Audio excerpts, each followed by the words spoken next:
Now, let's jump over to John 13 and pick up John's account of the beginning phase of this Last Supper experience.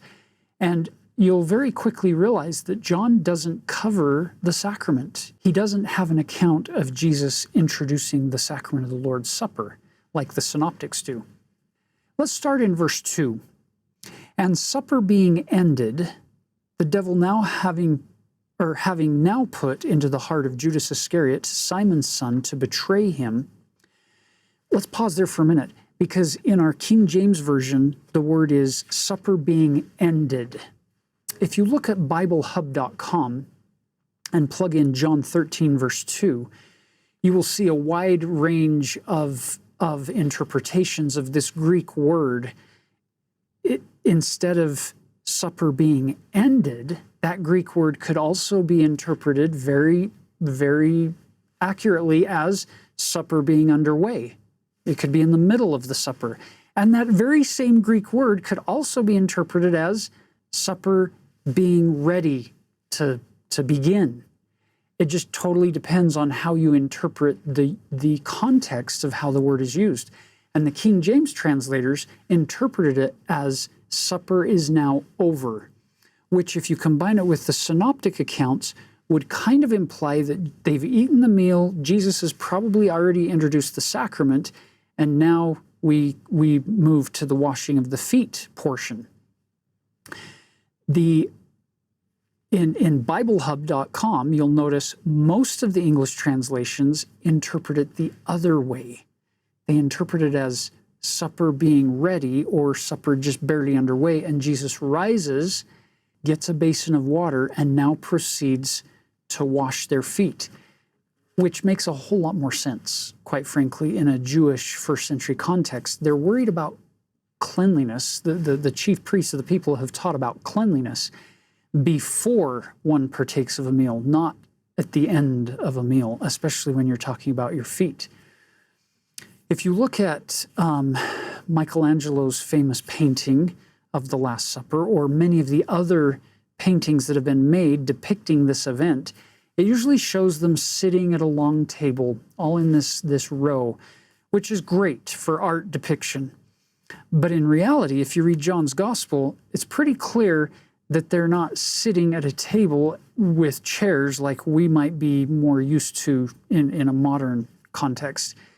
That they're reclining at a table, and that'll show up in a couple of different places here later on in this chapter.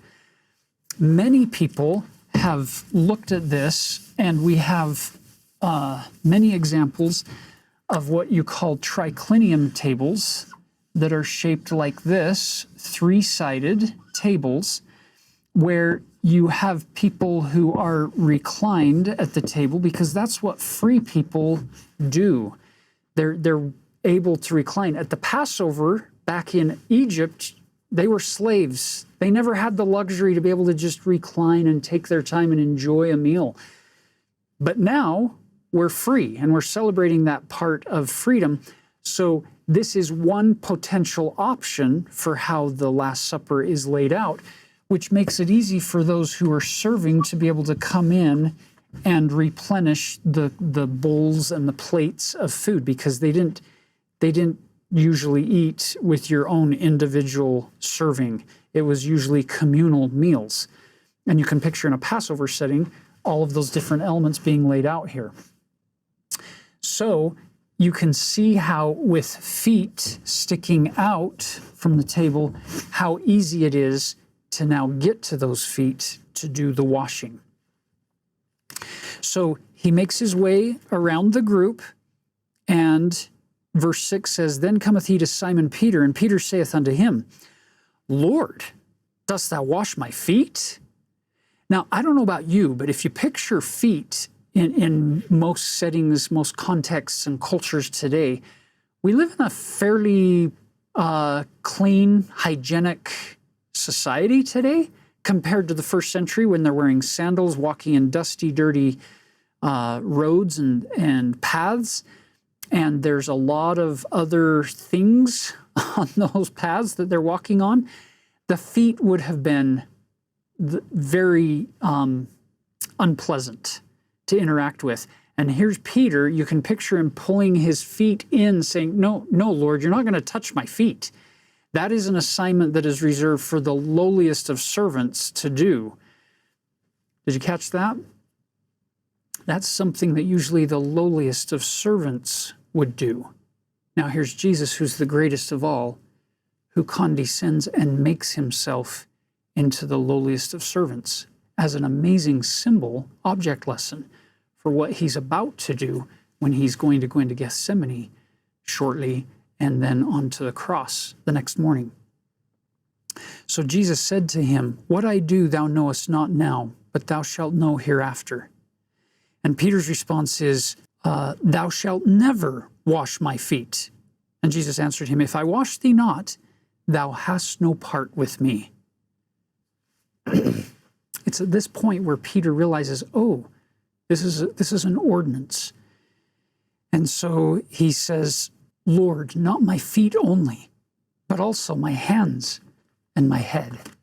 I love that Jesus said to him, "He that is washed needeth not save to wash his feet, but is clean every whit, and ye are clean, but not all." So there's still somebody sitting at the table. The implication is that all of them got their feet washed, including Judas Iscariot that night. So let's look a little closer at this lesson that he shares with them in verse 13 and 14. "Ye call me Master and Lord, and ye say, Well, for so I am. If I then, your Lord and Master, have washed your feet, ye also ought to wash one another's feet." And then verse 16, "Verily, verily, I say unto you, the servant is not greater than his Lord, neither he that is sent greater than he that sent him. If ye know these things, happy are ye if ye do them." Once again, that's the difference between a wise man and a foolish man. The wise man hears the words of the Lord and does them. The foolish man hears the words of the Lord and doesn't do them. So happy are we if we'll just do those things.